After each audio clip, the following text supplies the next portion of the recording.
It's my absolute pleasure to participate in this conference. What a great way to sort of really establish the future of our world in a way, right? By taking on this sort of anti-fragility approach in how we engage with ourselves and with our industry. So congratulations, Zinnov, on this conference. So to the audience, let's get started. Let's look at what my first slide will show you, give you a sense of where I'm headed with our conversation. I think of the quarantine that we've now been enforced into as a bit of a gift of time. And you'd wonder why I take this sort of counterintuitive approach.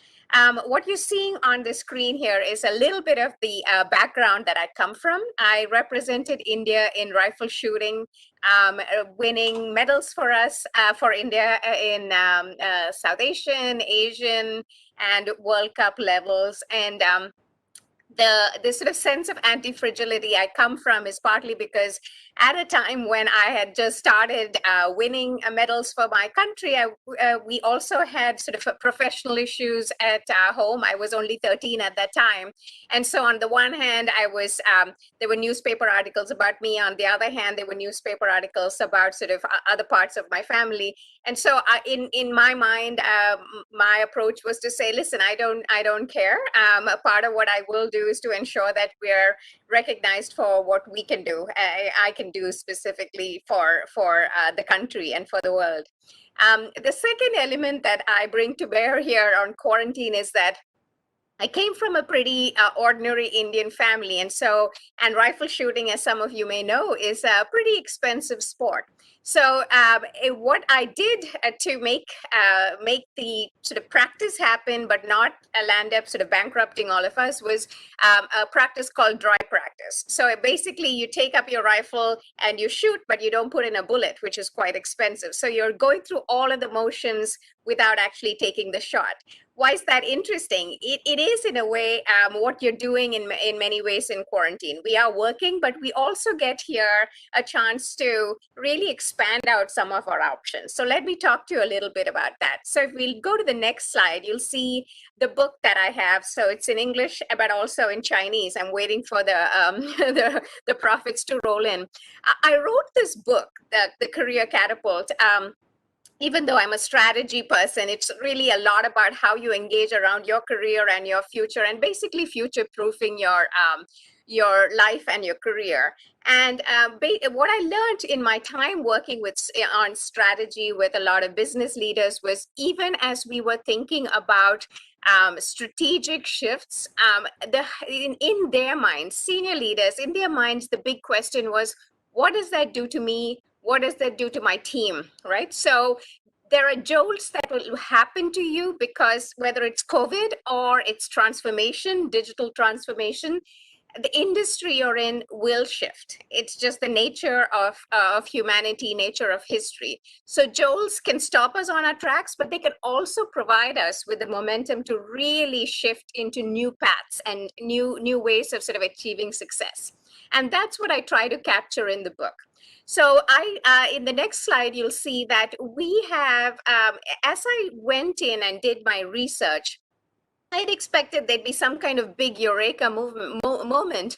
But instead, I saw that when I did a survey of about 400 executives and interviews of about 45 of these senior executives, as well as innovators, people actually fell into three buckets, and there were innovators, there were entrepreneurs, and there were executives working on what I would call sort of routine, important business, but routine tasks. And the differentiators lay in 5 spots.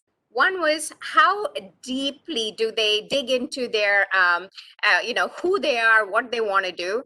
How actively do they really watch the world and understand trends? How do they use their networks? How do they, evaluate what they're learning to really design a new future? And finally, do they take the leap, right? So I'll talk to you a little bit about each of these things. So if you go to the next page, you'll see a sort of a framing of what I call digging deep.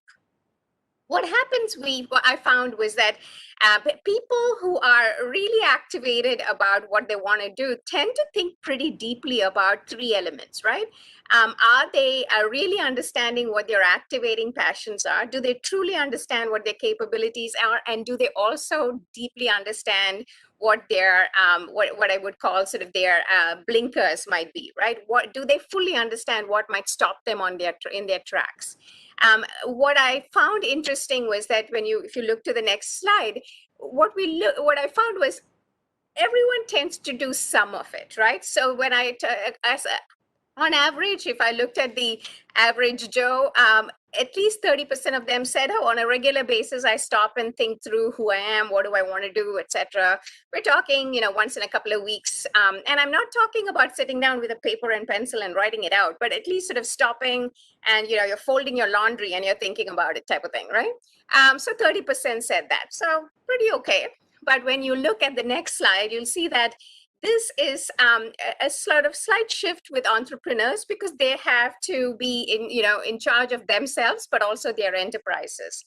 What about innovators? If you look at the next page, you'll see that as much it's double that number. So innovators actually on a weekly basis, quite often would stop and think through. They take their bike ride or they're sort of doing their, yogasana, and they're sitting there thinking through what is the value I bring to the table. This is a consistent theme I kept hearing. So really making this a habit, right? Engaging around what you bring to the table. Now, shifting to focus. If you look at the next page, you'll start seeing that one of the other elements was how do they go from this internal to the external storyline, right? Thinking deeply about what you can build and looking at what's going to disrupt yourself, your industry, your marketplace. Here again, behaviors were different. So we'll see how, if you flip through, you'll see how innovators and entrepreneurs, right? They were talking about at least on a monthly basis, spending time doing a trends analysis, truly. And you think, okay, 50%, is that a big deal? It's a big deal when you look at what the average person does. Clicking to the next slide. 25%, half that number, right? And I'm talking here about my favorite story actually is around how when in 1999, 2000, early on, my husband and I are walking around New York City streets and noticing around Christmas how many FedEx boxes were out there.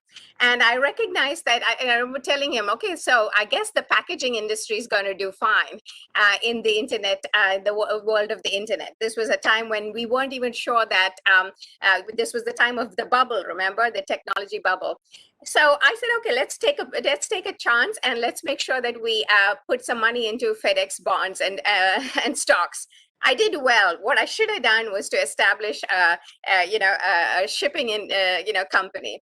Well, you do what you can. What we're finding at HARMAN, if you go to the next slide, some of the greatest disruptions that are happening are with some of our customers. So of course, with COVID, healthcare has shifted, not just in the fact that we're seeing a sort of a real extrapolation in how quickly some of the drugs are being brought to the table. So how, for example, we're going to be doing clinical trials is going to shift quite radically.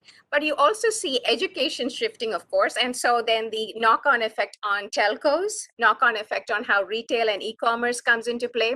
So our teams have really moved from, we strategically started working on over the last couple of years on really shifting from more of a staff augmentation, time and materials perspective to actually building out product sets in each of these spaces. And so just May this year, we announced a long-term partnership with the pharma company Roche, for example. They're building out their autism, portfolio of products and services, and HARMAN's DTS, Digital Transformation Systems, are a key partner in making that happen. So really looking, our sort of both internally as a person, but as an organization, being able to sort of really watch the trend and activate ahead of time, thinking through what the sort of how this plays out is a critical part of what happens. And our leaders and our people, of course, had to shift to really, embrace this change. If you keep going, uh, I think one of the things to look at is, how do you build out your network and, effectively use your network. Right. One of my favorite examples is looking at a startup that was looking for money. It was in the healthcare space. I looked at them and I said, I'm not so sure your product is going to work out the way you want to, because the team and advisors, extremely male. When you look at what is happening in healthcare, it's an extremely actually female industry, right? So if you go to the next page, I sort of said, okay, here's my Rolodex. I want you to consider who you could add to your teams to make this both a better team, but also your product a much better product set. And what I found is within days of my handing over, months of my handing over a set of names to them, they had, really diversified their group.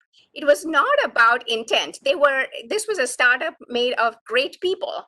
They just hadn't sort of leveraged or broadened enough their network. There were a bunch of guys, they knew a bunch of guys, and they were going to build that way. So really looking at your network and saying, do I have a network that is truly going to help me and my team, my organization build out and be, ready for whatever jolt is coming?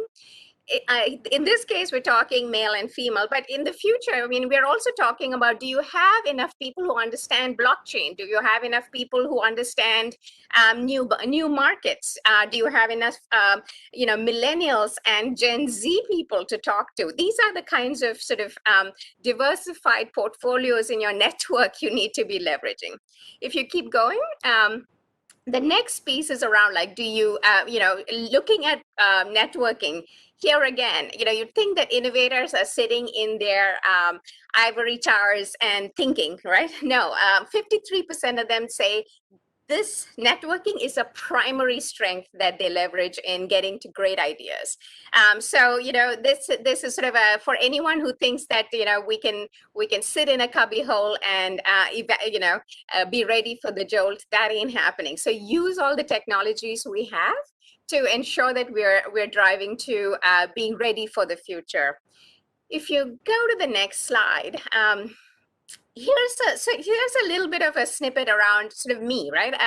What I've been doing in this sort of 5 months now, right, of us being in COVID, I've been eating my own dog food, trying to design and sort of prototype my possibilities. I have a fabulous job, extremely excited about everything that HARMAN is doing and that we're all trying to get done. But on the other hand, I also want to evolve as a human being. So, part of what I was sort of stepping back and thinking is, I want to make sure we are ready for the future where we have a much more diverse population. So I realized I don't actually know Spanish, for example, right? I also want to continue growing out a sort of an extra, hobby that I will have. The kids are going to go off to college soon. I will have at least a little snippet of time that I used to use in making sure they're okay at home, right? So what am I going to do with that?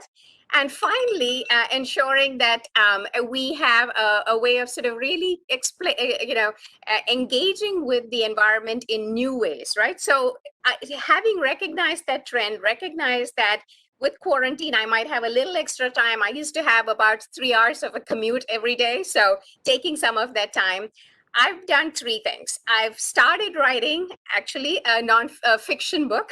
I've done the first draft already. I used an app to start learning Spanish.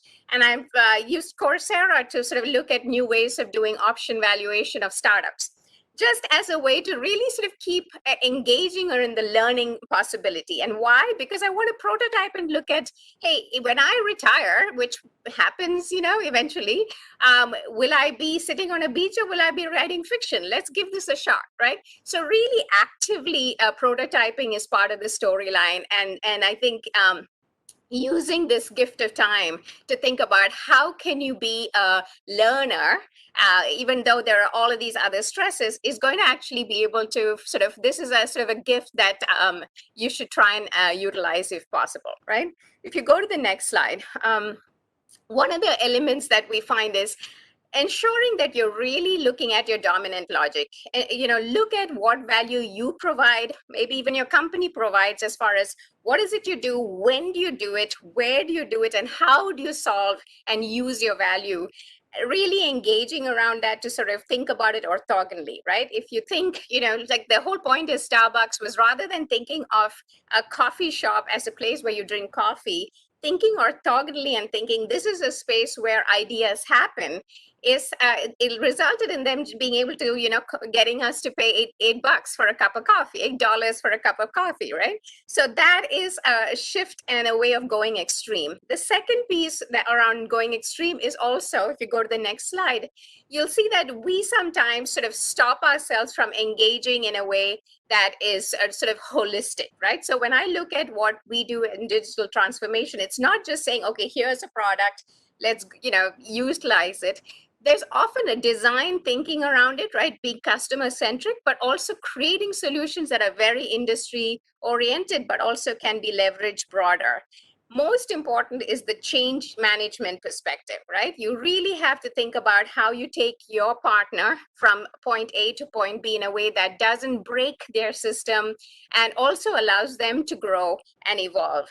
So what we do with the business is very much what I advocate we all do as individuals, as we're sort of really using this quarantine time to evolve and grow our possibilities.